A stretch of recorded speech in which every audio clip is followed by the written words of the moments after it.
बच्चन के बारे में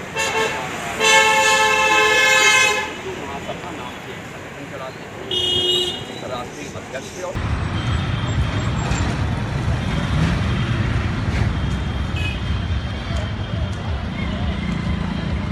ये जहाँ तक अभी तक जानकारी मिली है, ये रणजीत बच्चन नाम है इनका। ये निकले थे और किसी अज्ञात व्यक्ति ने इन पर जानलेवा हमला किया, जिससे इनकी मृत्यु हो गई।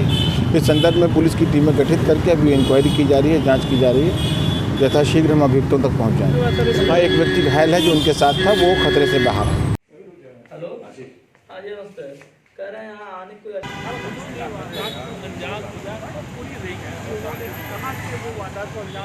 सुरक्षित निकल सकते